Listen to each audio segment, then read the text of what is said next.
Welcome back. Let's have a look at the first case, a high-level tracker. This can be used when you need to follow the progress of an activity which is performed for a few categories, different regions, different countries, different business lines, etc. For example, your project is about implementing a new software for accounting processes. Your company has presence in Germany, France, Singapore, and Japan, and the new system will be used by all local accounting departments. Your next activity in the plan is to collect the names of all employees who will need to use the software. As the organization includes thousands of people, you have requested the finance and accounting managers of each country to provide the list of names for their local departments. Let's open our Excel.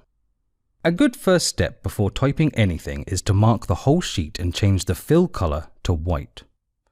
In this way, you remove the default grid lines and give your file a cleaner look.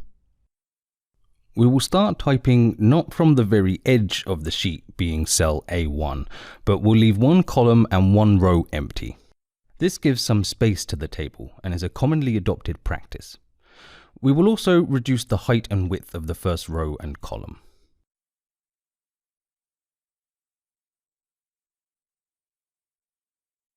We are now ready to start from cell B2. Note, we will be applying these initial steps to all files we create. Okay, you can now create the tracker. Create a table manually, going column by column. Your first one should be the category. In our case, country. Note, we will be doing basic formatting. I will select the cell and text colors now, and we'll do some final touches once the whole table is ready. Additional tips and tricks with regards to formatting will be reviewed in a separate lesson at the end of this section. Alright, back to our title row.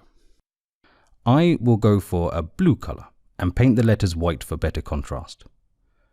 Okay, now, inside this column, we will have the 4 countries listed.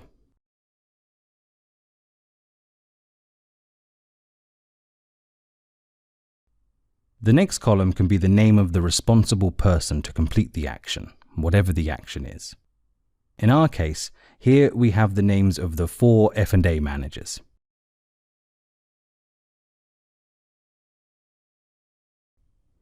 Then, status, the one thing you will always have in a tracker, arguably the most important column. In the status field, you need to have limited options. Typically, these will be not started, ongoing, and completed. It is equally important to also set color coding here. The most practical way is to set this as a drop-down menu. Let's see how to do that. Select the cells under the status header. Select Data from the main tab and then Data Validation. A pop-up screen appears. Here, in the Settings tab, there is a drop-down menu under the Allow menu. Select List. Below, you can see a new field has appeared, Source.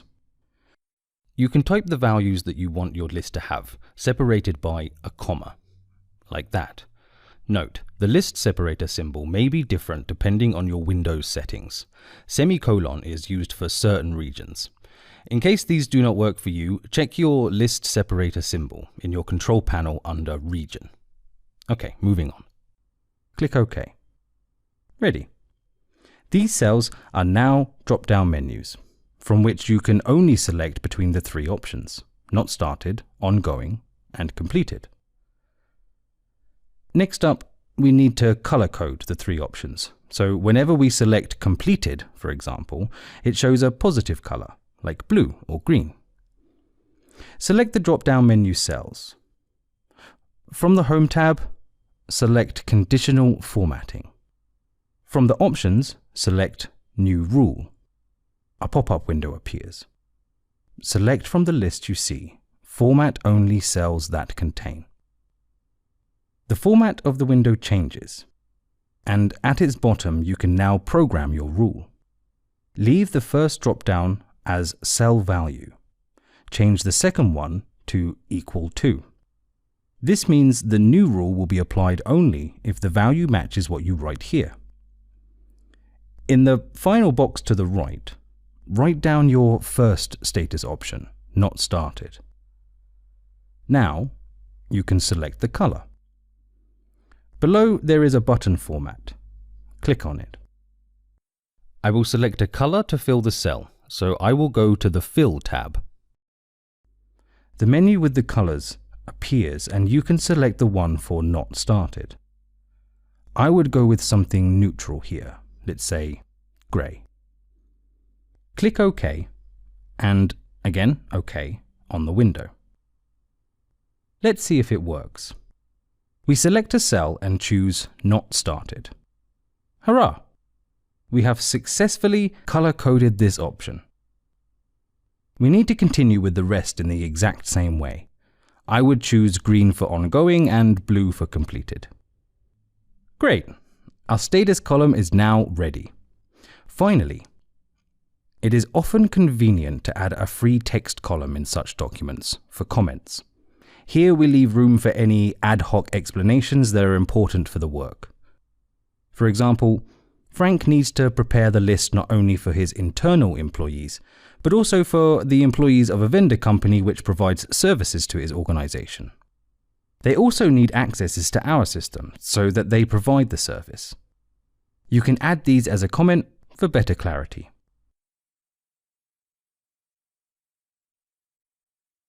We are ready with the table contents, and we can do some more formatting. The first thing we need is to put borders.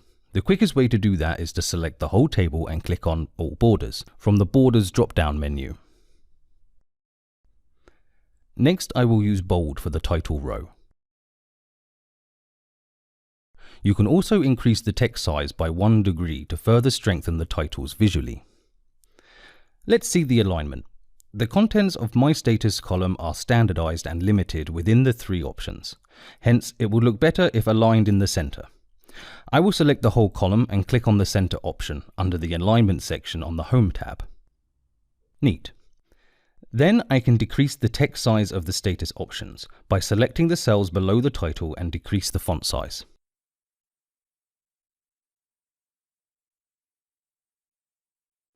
Alright. This may be a simple table, yet it is quite effective. In your next project meeting, you present it, and all team members can see it. You are well in control of the status, and Max, Frank, George and Akira now know very well that their work is important for the project and the progress will be monitored. Let's continue with the next work tracker. See you next lesson.